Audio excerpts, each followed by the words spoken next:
Bonjour! Aujourd'hui, dans cette capsule, nous allons voir la multiplication des polynômes, donc de nouvelles manipulations algébriques. Donc, lorsqu'on fait la multiplication des polynômes, comme pour les monombres, les coefficients vont se multiplier entre eux et les variables vont se multiplier entre elles. D'ailleurs, avant de commencer, on pourrait faire un petit rappel sur la multiplication seulement de monombres. Donc, par exemple, si j'ai 3x2 qui multiplie 4xy, eh bien, les coefficients vont ensemble. 3 fois 4 vont me donner 12. Et x au carré, il va aller avec le x. Le x, d'ailleurs, qui a un petit exposant 1 invisible, comme le y qui a un petit exposant 1 invisible. Donc, x au carré fois x exposant 1 va me donner x exposant 3. Et le y, il est tout seul, donc il reste comme ça. Il reste avec un exposant 1. Je peux l'écrire ou non. Donc, voilà pour le rappel sur la multiplication des monombres. Maintenant, on va aller voir qu'est-ce qui se passe quand il y a ici, dans l'exemple, un monombre avec un polynôme. Donc ici, regardez, 5x, on a fait des flèches pour illustrer qu'il va venir multiplier chaque terme de la parenthèse. Donc 5x va multiplier moins 2x, 5x va multiplier 3y, et 5x va multiplier aussi moins 6. De la même manière que tout à l'heure, on avait vu que les coefficients vont se mettre ensemble, les exposants aussi au niveau des variables vont s'additionner, comme le nomme notre loi des exposants. Enfin, vous avez ici un petit rappel, monombre, un seul terme, binôme, deux termes, donc séparés par une addition ou soustraction, et trinôme, c'est quand on a 3 termes. Allons donc voir maintenant un exemple, étape par étape, ensemble. Donc, de la multiplication d'un monombre et d'un polynôme. On va faire les 3 premiers exemples ensemble. Donc, première chose, dans mon premier exercice, moins AB carré va venir multiplier moins A. Et comme je l'ai dit tantôt, il y a des exposants qui sont invisibles, comme le A, son petit exposant, c'est 1. Ici aussi, c'est 1. Mais j'ai aussi un coefficient qui est comme pas très visible, qui est le moins 1 qui est là. Tout comme le coefficient ici invisible, qui est le moins 1 qui est là.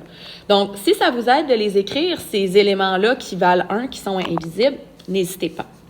Donc, moins 1 fois moins 1 pour mes coefficients, ça va me donner 1. A exposant 1 avec A exposant 1, je vais obtenir A exposant 2. Puis mon B au carré, quand il fait sa multiplication, il est tout seul, donc il reste comme il était, B au carré. Donc, voilà pour la première multiplication. J'y vais pour une deuxième multiplication. Les coefficients ensemble, donc moins 1 fois 2 me donne moins 2. A exposant 1, je n'ai pas d'autre variable A, donc ça va rester A exposant 1. B au carré avec, on n'oublie pas le petit exposant invisible, avec B à la 1 va devenir B à la 3.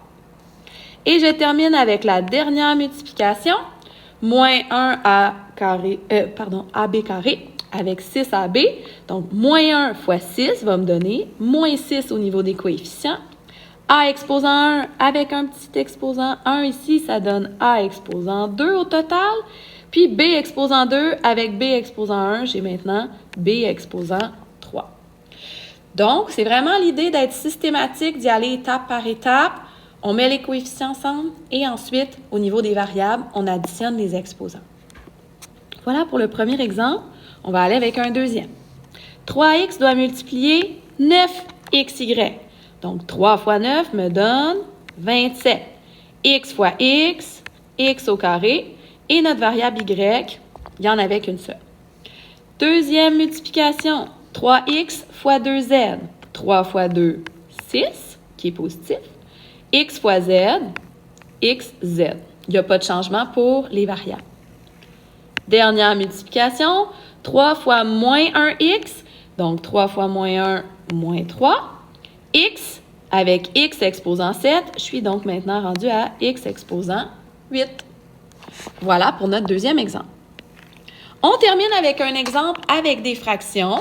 Qu'est-ce qui se passe au niveau des fractions? Petit rappel, OK? Quand on multiplie les fractions, si j'ai une demi fois un quart, je multiplie les numérateurs ensemble, donc 1 fois 1 me donne 1, et je multiplie les dénominateurs ensemble, 2 fois 4 me donne 8.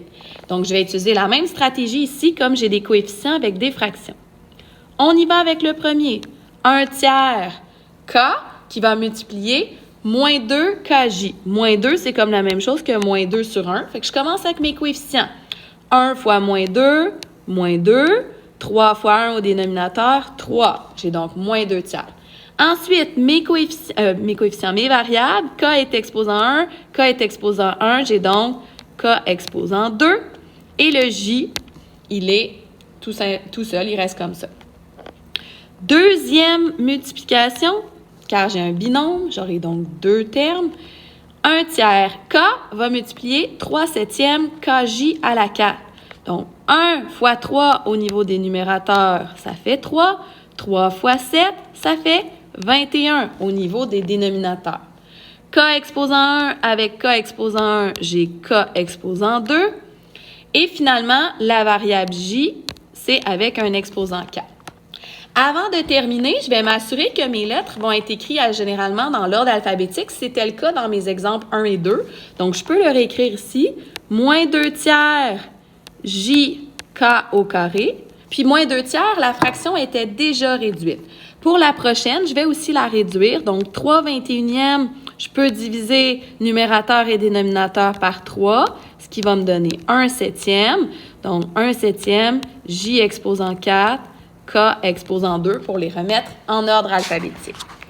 Donc, voilà pour cette capsule sur la multiplication d'un monombre avec un polynôme.